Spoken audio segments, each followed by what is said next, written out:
It is 1 pound. Wait a minute. I can feel the resistance. Yes. No. Wait, whoa, hold on. No. Yes. No.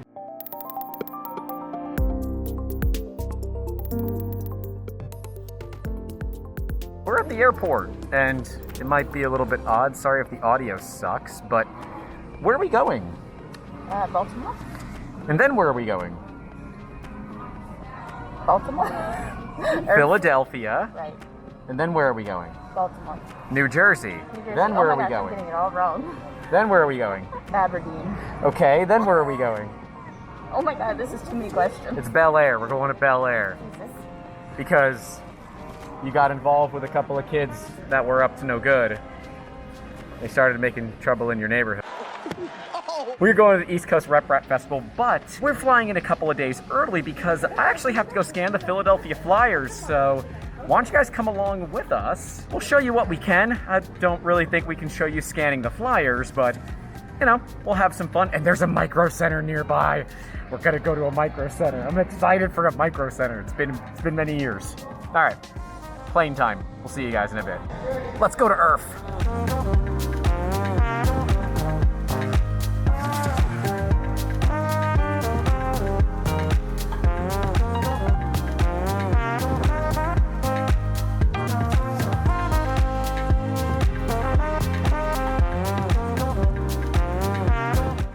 Okay, we're in Baltimore. We would show you the planes, but that means I'm terribly backlit. So we are in a Baltimore airport. We made it. Time to go get our car and head to Philly. That's the next drive, 2 hours. So see you then.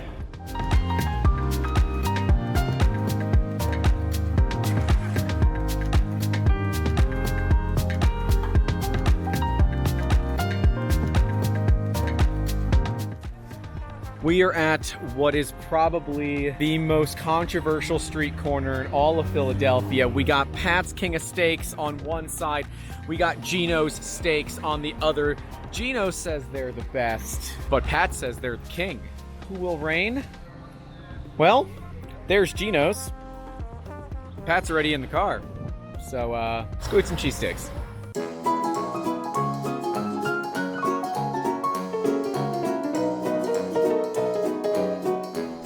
We've got the first people coming in for the East Coast RepRap Festival. It's officially starting. By the way, Amber and I are here. Amber's got the nice fancy fourth axis, so I apologize if it's a little bit wonky. Oh dear Lord, Josh. Oh my gosh. I love him. I don't know if you can tell. He's walking around with an alien.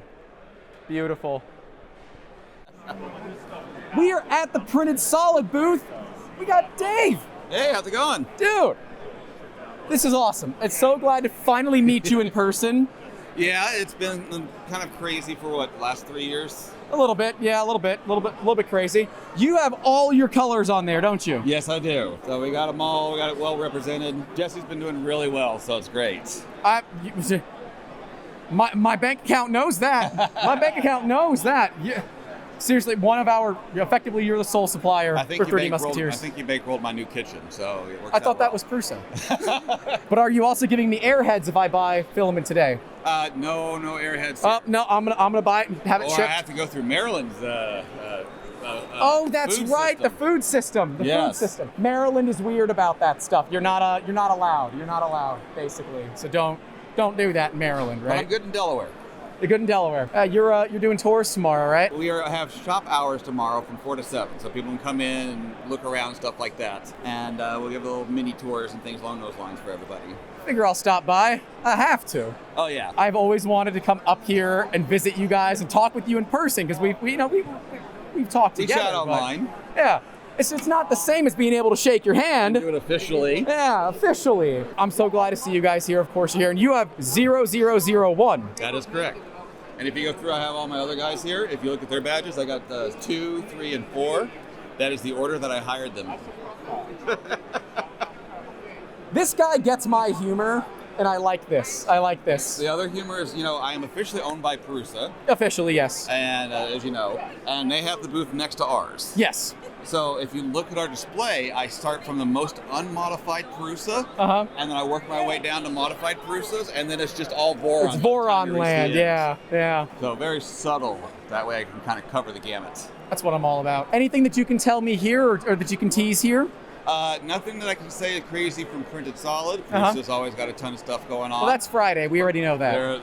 Yeah, that's always on a Friday. Yeah, we always know that. So, except it's never on a Friday. No, it's never on a Friday. But no, as of this time, we don't have anything new, but we are still actively working on our polyalchemy silks, trying to get those back. Oh my God. That has been a bloody nightmare, I have to tell you. That is a supply chain and process problem that we've been dealing with ever since it happened. Yeah. And I got to tell you this, that deal literally happened on Thanksgiving evening. I got the proposal, and I approved it, and I sent the money Thanksgiving evening so that I could announce it on Black Friday. I did not get into the process and how we were going to start manufacturing it all until after that was all done. And that's when I realized, wow, I got supply chain problems. Yep. Well, I mean, hey, who doesn't these days, right? Yeah, and it was already hard enough to get before all the problems. So now it's gotten even worse. Yeah. So we're trying to get all of that going as well. I am so excited for more polyalchemy elixir, or is it going to be Jesse's elixir now? We did not buy polyalchemy, we bought just the elixir. Yeah, you bought the formula. Right, so, and the name elixir. So you'll see Jesse elixir. I want Jesse's elixir, man. I want Jesse's elixir. Exactly. It's going to be worth it. Can we get like shiny spools too? Oh, I don't know. We're going to stick with our cardboard ones. What about like a stamp that's maybe in some metallic ink or something? We probably do something like that. Yeah. But we're going to keep with our cardboard because we are trying to do our best to keep that whole green thing going. I have said that from day one when I got your spools. You all have the best freaking ideas for those damn cardboard spools. The fact that you can still spin it and put the filament wherever you want is legitimately the best thing. Now, here's the other thing that a lot of people tend to forget on it. You notice it is self-assembly. We actually assemble them at our factory. Yep. That means that when it gets shipped to me, I can literally get about 6 times as many spools shipped in the same space. Yep. So that adds that other layer of additional environmental protection on it, which is really nice. I remember because you had just released them when you were on the podcast with me. Yep. And I was raving over them and I still haven't stopped. My only complaint is you said, oh yeah, you can pull them apart by hand. You're much stronger than me. So all you have to do is be persistent with them. Oh, I'm like, God, I'm gonna end up hurting myself here. So all you gotta do is just sit there and pull a little. Ah, that's the secret. And then as you pull a little bit more, it starts to come apart, and then you're off and running. That's the secret. But if you try to do it all at once, then yeah, you're just going to have to... I was over here just trying to, phone book it, and I felt like I was doing a friggin' phone book. It was rough. Just do a little one at a time type of thing. It's still one of the, if not the best, one of the best designs for cardboard spools out there. My local recycling center much prefers these over the other plastic ones, so... Yeah, we spent a lot of time on that one. Yeah. We got our view imports and everything, so... People have that. I thought about doing markings, but in all honesty, I'd have to ship these to another factory to get them inked. And I was like, I didn't want to put another shipping cycle on everything.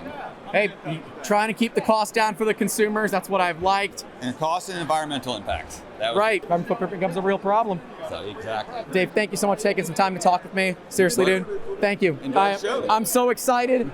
Printed solid. Printed freaking solid. Thank you, seriously.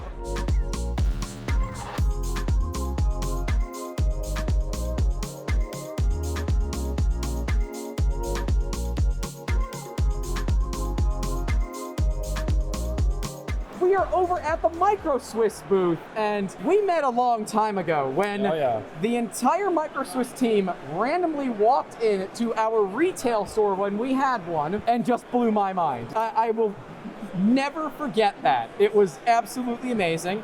But a lot has changed since 2016. Oh yeah. Talk to me.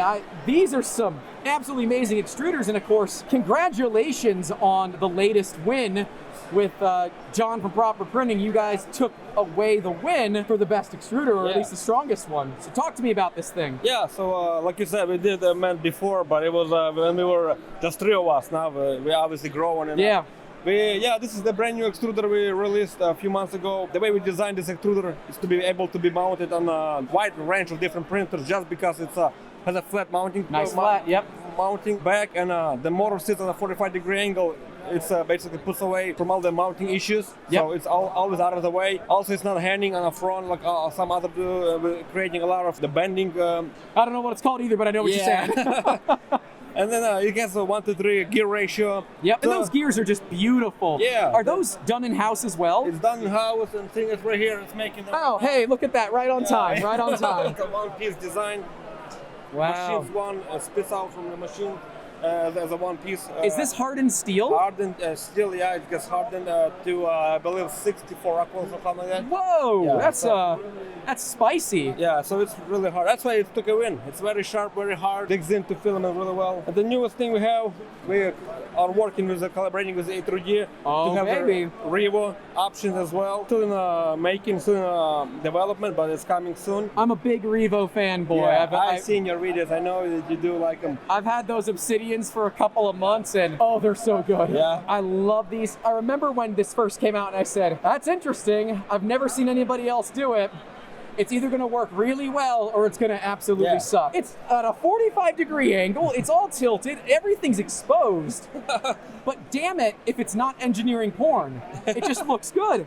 It just looks good. Yeah, And then, you know, when you put the shrouds on it, they're nice, but it hides all the beauty. It does, but it's really beautiful without it. But for functionality, you need it. You got to get ones that are like injection molded and See-through? clear. Yeah, Yeah. that's what I was thinking too. I want a see-through one, man. That'd be awesome. Now, I think it's kind of obvious where the name came from, but I gotta ask, name Microswiss, where'd it come from? Yeah, we get that question a lot because people think we're from Switzerland, but it actually comes from the Swiss machine. Correct. That's the initial machine we bought to start making our nozzles, and a Swiss style lace. And we just one day just decided to name it Microswiss, and that's how it stayed. Because when we started, it wasn't about 3D printing. It was about we were doing some medical parts.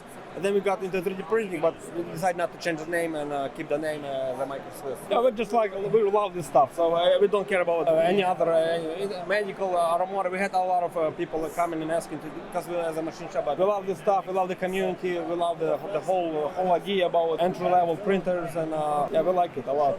Thank you guys for supporting the industry. Yeah. And as I said, we got to get you on a podcast. I really want to kind of talk about this history, talk about the process, because this is unlike anything anybody has ever seen before, right?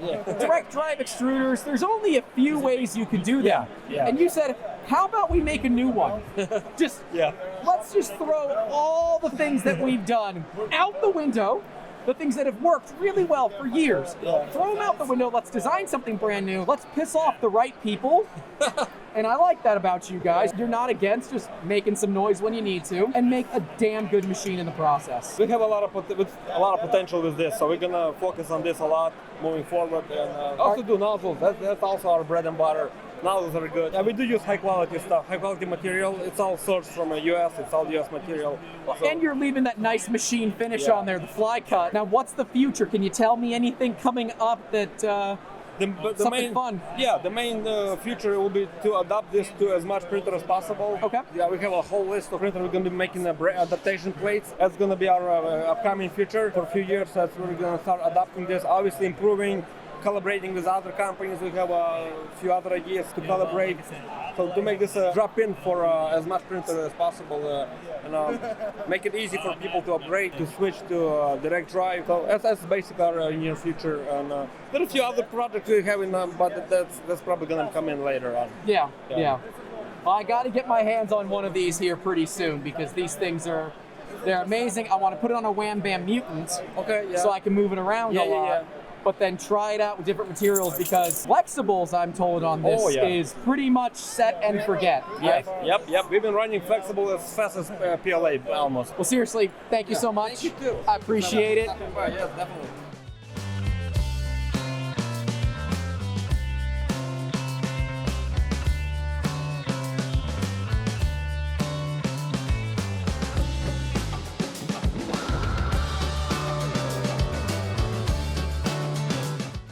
East Coast RepRap Festival content continues with my good friend David Shorey here with Shorey Designs.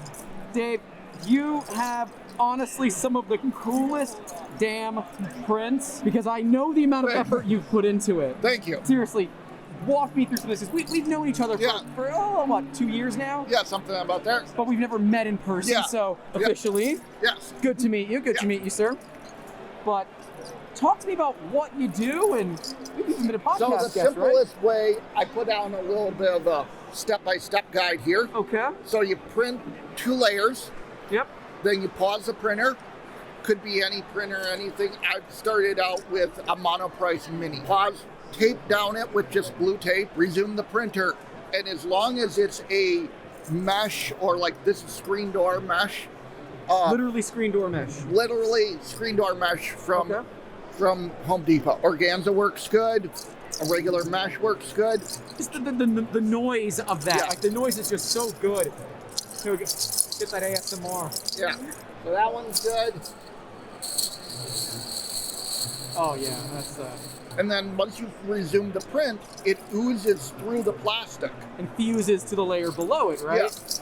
So this is a failed one where you can kind of see it blending into it. Yeah. And you can see that in this case, the bond is stronger than the fabric itself. The fabric's ripping before these are actually detaching from the fabric. That's ideal though, right? You want that so that the part itself should be okay, the fabric might tear. Yeah, and then I also do ones where I actually put in, like this one, where I'm dropping in rings. So I'm pausing the print, drop in the rings, and then continue. It comes off the printer like this, whereas something like this is hand assembled after the fact. That's pretty though. But it's sparkly, so, Sparkly, yeah.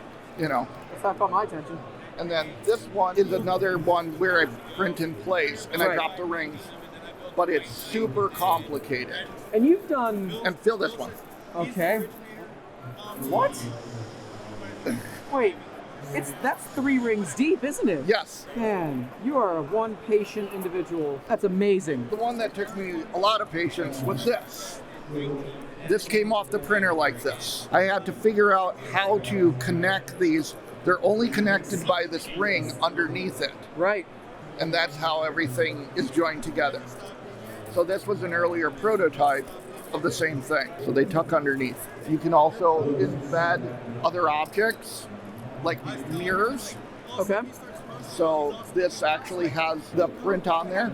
And then I drop in the mirrors, and then I print the last part of the frame a little bit smaller. So they're captured, they're not glued. So there's no glue involved in this. That's smart because then the glue won't fail on you. Yeah, and it won't craze the mirrors or anything like that. Right, because CA glue plus mirrors equal no mirror anymore. Yeah, Now, no shine. You've done full-on clothing. Can we talk about this for a bit? So this one was a fashion piece where the goal was how far can I go with fashion if I take out the main 2 things that you would use in fashion, which is sewing and glue. I'm bad at least one of those, if not both. Yeah, so I appreciate that. So this involves no sewing and no glue. But it involves very complicated and typical 3D printing. Yes. Better or worse, I don't know. But it is gorgeous. Yeah. It really is. You have a separate piece of these. Oh, okay. So you can just like wear this as a separate. Right. You know, so you go from the the beautiful silky to the dark matte burgundy red as the print. Yeah, and that was like one of the things that I really commend Filamentum for doing is them having such an array of colors that I can actually use. Like they literally give you the Pantone number on the box. That's nice when they do that, so that you kind of know exactly what you're getting. Dude, this is awesome. I'm so glad to finally meet you in person. Right? We'll part to David's podcast. You were on the podcast, right? We had you on. Yeah. Seriously, this stuff is amazing. I'm so glad to see it in person. I have just drooled over your work for years because you are pushing the boundaries of pre-made versus printed. Really kind of integrating the 2 of them together. Yeah, I'm taking it in a very different direction of mixed media. I like that. Mixed media. So where can people find you? Shorey Designs. Oh, look at that. It's even friggin' printed on fabric. Of course it is. Yeah, is where I have my Instagram and my Twitter. Okay. We'll make sure to link that in the description below as well. Yeah. Dude, this has been awesome. Thank you so much. No, thank you. Thank you for coming out, displaying, and showing this off because this inspires people to look beyond the printer. And I know you've got the other project here. Do you want to talk about that? So you can move this one around and you can move this one around. But they're not connected. They're not connected. So there's no connection here. But if I move this one off of it, it will snap back into place. And it can hold quite a bit of weight. And I can put this weight on here, and then you can move that. And that's a 1, 2, 3 block. That's what? Yeah, try moving it. 8, 9 ounces? That is 1 pound. 1 pound? Yeah, Okay. it is 1 pound. Wait a minute. I can feel the resistance. Yes. No. Wait, whoa, hold on. No. Yes. No. Yes. Oh, that is so... So go down there, so it's like it. Run into it? Yeah. Dude, So- that is... Okay, What? now go past the apex. You're not going to break anything. Don't worry about it. Oh, yeah. It now wants to come back down. Yeah. How are you doing this? So you can, The poor table. you can toss it around. So this is using what's called simple FOC, which is field-oriented control. Okay. The idea behind this is you have an Arduino, magnetic encoders, and drone motors for the gimbal of the camera. Okay. So if you have like one of those cameras that has Yep. the auto bed leveling, Like that one. yes, Like exactly. the one we're literally filming on right now. Exactly. Yeah. But these are for, say, like a GoPro A big or a one, bigger yeah, a big one. motor, but they make them for a cinema camera. Right. So these are very high torque at low RPM, Right. which they need to be. You put that with a magnetic encoder because they're designed for a camera. They're extremely quiet. Yep. Very precise. They're very precise. You can adjust the voltage on the fly. You can go past a little bit without hurting anything, right? It's Yeah. reasonably safe. Okay. Wait. Oh, because it's a Hall effect sensor, it knows how many rotations you've done. It knows. So That is just too damn cool. yeah. That's So too damn cool. it's trying to link both of these two to zero. So, other than a really cool demonstration Yeah. on a table, what is the practical use case of now? I know this because we've talked about it Yeah. before personally, but Yeah. we never talked about it on video. What is the practical use of Okay. this? So you have makerspace. Yeah. Okay. You have a table saw. Yep. You do not want like everybody who walks into the makerspace to run said table saw. I don't want basically any of them because table saws are dangerous, and that's why saw stops exist. But saw stops are expensive. Saw stops are expensive, and still, you still don't feel great about laying the 5-year-old by the saw. No. So if they can push the piece of wood and feel what it feels like and feel the kickback by staying in a completely separate room, then they're not in a danger because the saw is never on while they are in the room, yet Who they cares if are it kills the cutting. motor or kills the machine? The human cuttering is it. fine. Yeah. And we've talked about the medical purposes for this Yeah. too, right? So this is like the main thing that people already do with this is remote surgery. Yeah. I want to bring it down to An the affordable level? affordable level, blue collar things. Like the one that I think most makers could understand is being able to remote out the work of sanding your prints. Yes, please. Sand the print by just moving the motors Yeah. there. They can feel how much friction they're applying to it. Yeah. They don't have to be anywhere near it. This board with the ESP32 is, I think, $45-50. That's nothing. Yeah. That's nothing. Yeah, so that's $45-50. The encoders are like, I think, $14 for 5. No big deal. And these motors, I think, were $45-50. Yeah, so your biggest expense are those fancy motors for sure. Yeah. Dude, this has been Yeah. awesome. Thank you seriously for bringing that. Yeah. You are going places. You're going a lot of places. So make sure to follow Shorey Designs. All the links will be in that description. Dude, thank you Thank you. for coming in.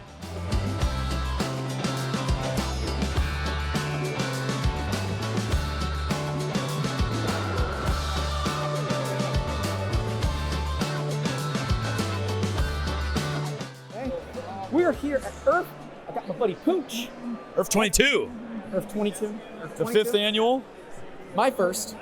This is your first. Well, welcome. Welcome to ERRF. We're here at the Repkord booth. Pooch, talk to me about Repkord. Talk to me about what you do, what you guys do, because you apparently are fine filament furniture. Repkord is all about the fine filament furniture. So I've been refining my elevator pitch over the years to try to say, like, well, what is it you do? We've had our hands on a lot of things over the year. We started just selling stuff on Amazon, white labeling filament, selling nozzles, accessories, and stuff like that. And it was actually at this show 5 years ago, it would be ERRF 2018, that we launched the Rep Box. It wasn't even V1 at that time. And it was my first foray into making something, like manufacturing something. Right. Knew nothing of that. I just knew that I had a bunch of filament and I wanted to have a nicer way to display it, organize it, and print from something a little bit nicer than just a crummy little spool holder. That's fair. So, I had the concept. We made a couple and brought to the show, and we sold, I think, 15 of them. We spent the entire weekend putting them together, and then people bought them. We're like, I guess we have something here. That is something. And from there, we've been through probably like 5 different iterations of the box, and we're now launching a new style, which is the turntable box over here. That's here, right? That's this guy. So this is what I call my filament filing cabinet. This was born of our need on the farm to basically not have to change kilo spools all the time. Big damn spools. Yeah, so we use our 5 kilo spools. And then, of course, I can never have it do just one thing. I love modular design, so we made it compatible with the rep rack, and then I made these sweet little bento boxes. So the whole idea is, like, I know a lot of people don't have a lot of space. Put the printer on top, have everything you need all in one spot, have all your tools if you want in here. This is going to be open source as well, so people, if they want to cut their own or all laser, print their own. Yep, and I was just kind of showing, this is all laser cut, but if you want to make your own little bento boxes that go in there and they just nest together like that, and these index in the same slots that the rep rack does. Gotta let Zach Friedman know for the Gridfinity. Yeah. Put it into that for you. Yeah. Open source as well. I mean, it's funny, I'm probably not the best at being organized as much as I'd like to be. Oh, but I make the tools to be organized, so go figure. Do as I say, not as I do. And this is really nice. He's like, Pooch runs a printer farmer call where those of us that have more than a couple, that might consider it a not a hobby anymore. Yeah, you're starting to make a run of it, right? You're at least trying. You know? Farming. Yep. And we always talk about dealing with the materials, dealing with storage, dealing with inventory, and that kind of solves the whole thing, doesn't it? I mean, I think it can solve a lot of it for sure. What's the big spool? Is that a 10? That's a 5. That's a 5 kilo. That one in particular is made by Ziltech, but the turntable design allows the use of all the major ones. So like 3 kilos, 2 kilo, 3 kilo, 5 kilo. I can't get a 10 in there. 10s are just too big, unfortunately. Tall? Yeah, they're too tall. But you can also do 10 single kilos vertically using the rep rack design, again, open source, so if people want to make those accessories on their own. The default box will be available at the end of the month. It is just the one large turntable, but then you can actually get additional turntables. You can buy the kits if you don't want to make them yourself, same way that we do with rep rack. Right. Yep. Now, what about the enclosure? Yeah, so of course I made this and I put the printer on top of it. I'm like, well, now it's just begging for an enclosure, right? It seemed like the next thing. So this was my first attempt. This is still in beta. My goal for this is like early 2023. But basically, it's just laser cut acrylic. And then this is showing off some of the nice prints we're doing on our belt printer farm. So we're just doing... That's right. This is Mr. Belt Printer right here. I love belt printing. I love automation. I love any tools, that help make our life easier in that regard. I am waiting for those upgrade kits because I'm not touching my CR30 until I can get the Pooch stamp of approval on. Well, and it's funny because it's like I keep at it. I'm like, oh, but if we add this now, so I think we have like 5 or 6 different key. Yeah, it is on brand. Unfortunately, I got way too many irons in the fire a lot of the time, which is why I'm trying to be realistic about when this is going to get out, because I've had a lot of interest in this. Obviously, Prusa has just come out with their enclosure. Everybody's like, well, what's it going to cost? Not as much as the Prusa enclosure. Right. But it's not meant to necessarily compete. Made of metal. It's not made of metal, and it doesn't have to go on this. It can be standalone. I like modular design. Again, you can get this without that, or vice versa. A lot of fan ports. A lot of options for fan ports. I have louvers. I just haven't put on there yet. And a lot of times it's just about like actually not letting it get too hot, right? Let it vent out some of the heat. Yeah, and so some of this stuff may change, which is why I'm still saying beta in terms of stuff. But these are common 120 millimeter fan. Yep. Dimensions and 80s up here. 80s. Okay. Yeah. And then this, if you wanted to have a rep box configuration, so if this was standalone, you could still be up above, feed into that way, bolt it off. You can store or run two spools inside the box there. Convenient. Yep. So, this is, like I said, my first attempt at it. And then we have a light kit in here, which this is an attention to detail that I feel like so many people miss. I like that because you have lots of very tiny cob LEDs. Yeah. I love cob lights. Oh, me too. Me too. It's the same.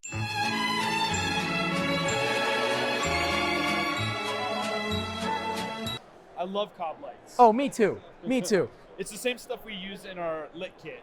Really? So, yeah. So, I mean, you can get basically all this stuff. I like the 24-volt standard is nice because we can tether directly into the power supply. Yep. Most modern printers now. And those are nice. Are they? They're a reasonably high CRI or. Yeah, and they don't get too hot. I mean, you can feel like on here, like it's enough that this can't be PLA. Like single wall PLA will start to warp over time. I mean, it wouldn't end you, but like PETG handles it beautifully. Right. What it does just to like even light, lighting. And then just details like this where it's like I didn't put one in the back because the last thing I want is to be blinded when I'm staring into the box. You think of the content creators, those of us that want to have a time lapse set up, we don't need the friggin' light in the back you don't blinding. Want the light in the back, right? You just put it right from the front. No, that's nice. So, I think it'll do well. I think it's, yes, there's a lot of other enclosures out there. There's competition. But again, I kind of design with, well, what would I use? And if other people want it too, great. And who knows? We'll see how it does. This is a new strategy for me. I'm doing a run of 100 of each of these. And see if it works. Kind of test like that. That way I feel like, okay, I've committed to this many. We have a target number rather than just indefinitely trying to cut onesie, twosie here and there. If the 100 sell out quick, you make another 100. Yeah. Yeah, I dig it. There's a lot of opportunity to do customization too. Like I really underestimated how many people want to customize their stuff. So we've seen tons of different iterations of the Rep Box now with custom side panels. You got the Fotis Mint edition. This is just kind of some more for funsies stuff. But like I said, it was surprising to me how many people are just like, yeah, I just want something that has some personality to it, makes the makerspace look a little neater. And the Rep Rack to me is probably the winner because you open sourced it. You made it accessible. It's fully 3D printable. I love seeing how many people are just glomming onto this thing. And not only that, but just all the mods that people are putting up on printables. Yeah. So it uses half-inch EMT. Here in the States, it's like ubiquitous. You can get it anywhere. Easy. Any hardware store. But like in Europe, it's like they have a 22-millimeter pipe or... easy to make those holes different. Bottom use dowels and all sorts of other stuff. So, and we get shelves and it's cool, right? It's kind of a neat feeling like, okay, I'm going to put this out there. And people have found it useful. I wish I had about 10 inches more space in my print room because I wanted to run a rep rack all the way down my racks. That would leave me with a little over 12 inches of walkable room, which is not enough for a standard American human. That's pretty tight. Yeah, it's pretty tight. So said I can't do it. One of my favorite spots for them is I'll do up above like the doorway and then almost make it like its own trim. And so I'll just like run it around like some people would do with like those train sets of old and whatnot. And it's great because it's kind of up and out of the way. You don't typically put anything there anyway. It's just wasted space. Pooch has his own podcast called Maker That Money. We'll link to it in the description. We'll card to it as well. Like and subscribe as you're supposed to. Seriously, if you want to take your hobby and bring it to that next level, you got to listen to Pooch's podcast. Turning your hobby into your jobby is what we say. That one, yeah. It's refreshing to hear other people talk about the same crap that I deal with every freaking day. And understanding where price to performance matters, looking at sunk cost fallacies, looking at how we make our businesses, how we price things, how we deal with customers. It's all talked about there. I really do like it. I'm glad to hear that. I'm really passionate about maker entrepreneurship in general, and I think it's kind of an underserved space because we come to things like this, and a lot of people have very, very good ideas, are very inspired, but don't have the resources they need to believe that they can actually like make a living out of it. And it's not for everybody. No. So we try to have some real talk about here's what you can expect or not expect, and you have to be honest with yourself if you feel like that's something that you can do. A lot of people are here and would never want it to be their full-time job because they feel like that sucks the fun out of it, right? Sometimes it can. Yeah. Sometimes it can. We have this weird problem where a lot of the makers who are really, really talented undervalue themselves so damn much. Right, absolutely. Yeah. Most makers undervalue themselves, honestly, but that's a talk for another day. And for some reason, they don't see it. And listening to your episodes, I think, will open people's eyes. I hope so. Yeah. I hope so. I've always said, even if nobody was listening, we would still do it because I enjoy just having that sharing experience with people that actually understand what it takes. Yeah, absolutely. So where can people find you? Repkord on all the things. I'm most probably vocal on Twitter, obviously, but we have Instagram, Facebook, repkord.com. Yeah. Anything crazy coming out other than this? Anything that we can be expecting? There's a lot. I have a lot of irons in the fire. Is there a new rep box coming out, maybe? Some, so the TT is our newest rep box in the rep box line. So yes, that, and then after that will be. So we did we just released the lit kit. Yep. So just kind of leaning into like some bling. Is it lit AF though? It's absolutely lit AF. Okay, that's what matters. Yeah, pick your color and all that stuff. You can either get it as an upgrade kit if you're an existing owner, or if you want to buy it with the rep box, it's just another customization option. Then we got the TT kind of filament filing cabinet organization system. We've got the enclosure. Got another upgrade kit for the CR30 on the way for the Y-axis, the enclosure, the clipper kit, a lot of things. Oh, dude, I'm gonna have to set in a thing on your website. Anytime I need a notification bell. CR30 is changed on your website, I should get a notification so I can buy whatever you've added. Yeah. Because seriously, you're the belt guy. You really are. You and Nico. I really, really think it's just an underrated tech, and I know there was a lot of people waiting to see what happened. Yeah. Right? And I'm really glad that CR30, the Creality, just decided to take that ball and run with it. I think they left a lot on the table, like Creality often does. Yeah, that's because on brand. At the end of the day, I've had a lot of people saying, like, can I just pay you to mod one for me? And we don't do that for liability and so warranty much effort, problems. yeah. But for those that see the potential and are willing to go through that, and I cannot tell you not like a lot of people filling out that company field when they're ordering. Yep. Because they're like, wait a minute, if I can figure out how to get this tool working, that's going to really simplify our workflow for just a simple part. It might not be the best finish. Right. But for the right geometry, the right parts, the simple brackets that we're doing, it's gold. Because I don't have to have a person physically removing parts from a tray. I appreciate everything you're doing. Yeah. And not because I know how to reach him directly. No. It says Pooch is going to be offering some really awesome upgrade kits. So if you have a CR30 and you're tired of it, well, being a stock CR30, you can breathe new life into it. It is very. I will say that this is one of the other things that we do. Yeah. These extrusions are all done on the belt as well, and they're pretty. This shows off something you would not be able to realistically print any other way. I think it's little details like this that really do make a big difference in terms of the user experience. Yeah, for sure. And keeping people excited and looping in new people. I mean, can you imagine if you were starting in this day and age where it's like, you were actually doing what you're supposed to and swapping the nozzle depending on your part, and it's easy now. Yep. Right? And now it just sounds like an E3D ad, but dude, true. Pooch, I'm gonna let you get back to it. Thank you, sir. Yeah, man. Appreciate it. Finally, good to meet you in meat space. Yeah, right. So Pooch and I have been friends for about a year now or so. Sure, yeah. It's finally good to meet you, and I'm excited for more to come. Thank you again. Me too. Thanks, man. Appreciate it. Yeah.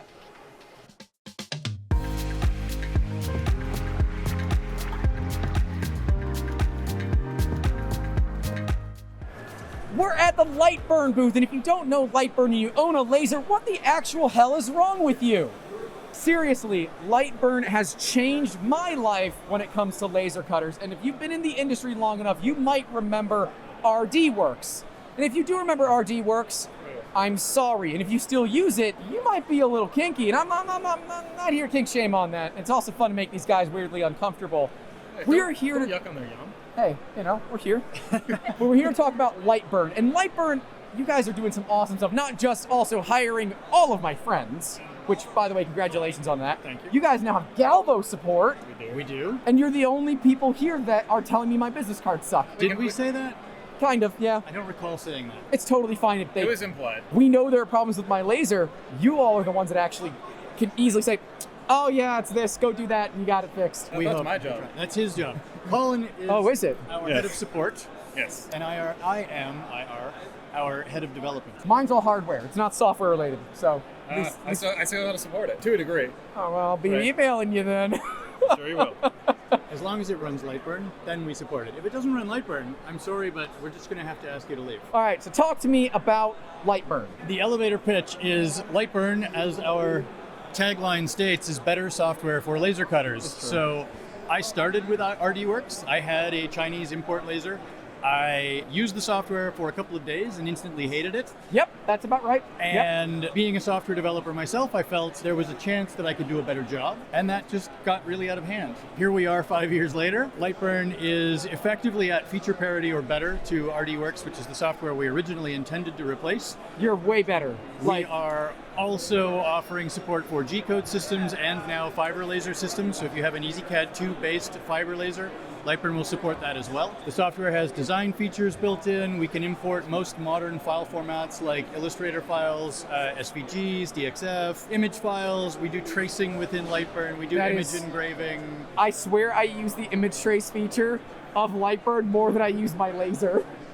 We do that a lot in-house as well. I've used it so many times just to trace a damn image.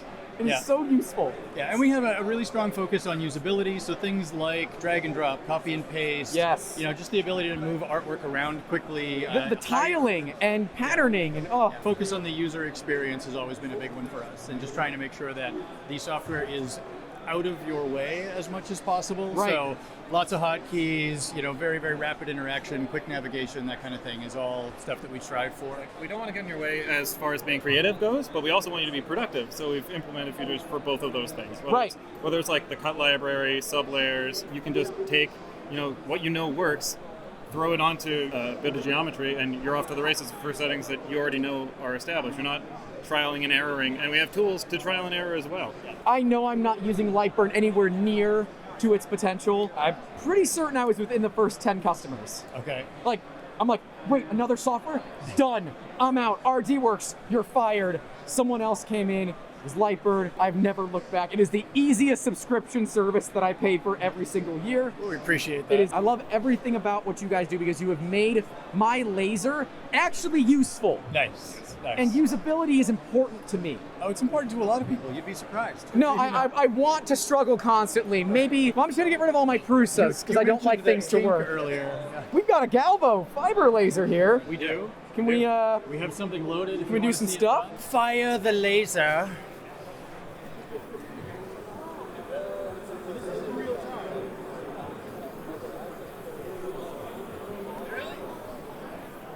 Honestly, for me, half the fun of the fiber laser is the noise. Oh yeah, no, they make crazy sounds. Yeah, and that's it. And when you crank up more power, you get more crazy sounds. Oh, do you? Yeah. Colin knows. I just give him the mic. These are the cards we give out, and we made 1,000 of these in 8 hours. Yeah. 1,000 in 8 hours. Yeah. And they were still being hand changed. Yeah, that's without like any automations. I'm so sorry. That's a repetitive process you could have built a machine for. Well, they had a jig, yeah. rack, well, so they could do 6 at a time. Ah, 6. Okay, that's a little bit better. It is a requirement for me. Any laser in the future must be compatible with Lightburn. I appreciate it. Is I said that well before I even knew you or knew anybody in the company, because even the first iteration of Lightburn, the first one that I ever used, was leaps and bounds better, because at least when it did crash and when it did yell at me, I could understand it. It wouldn't just give me some random characters that even with Google Translate didn't translate to anything. I've been there, I know what you're talking about. It also doesn't throw up a warning to let you know that it saved successfully. Yes. Why would a program do that?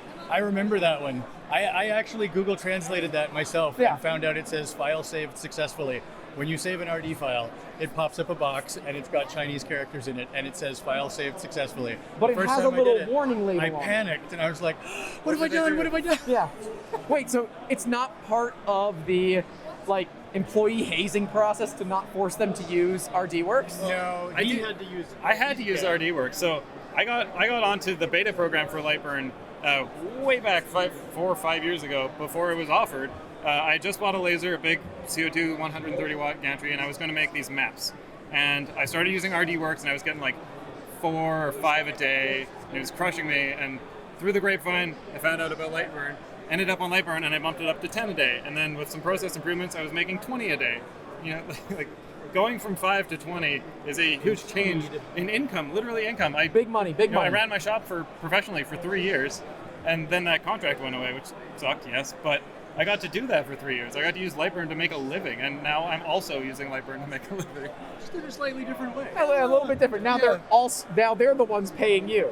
Yes, but I mean, even when I was paying Lightburn, it's not expensive. No, it's not. Right, and you said subscription earlier, and it's not a subscription. The subscription's for continued maintenance. Like if you want the latest and greatest features, that's fair. Yes, but when you buy Lightburn, it's yours to keep. It is, and I have enjoyed the hell out of that because every now and then I'm like, I don't really need these new features. I'll wait till the next one comes out. I'll wait till the next one comes out. It forces us to be, developers. It keeps us honest. It keeps us iterating and changing and improving. And as long as we do that and we feel like we're providing good value for people, we hope that people will renew and adopt the latest and greatest version. And so it's putting a little fire under us. It's like healthy competition from ourselves.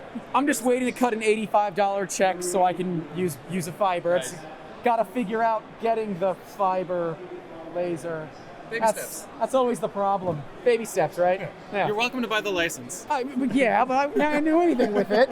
Well, cool, guys. Thank you so much. Anytime. We'll link to Lightburn in the description down below.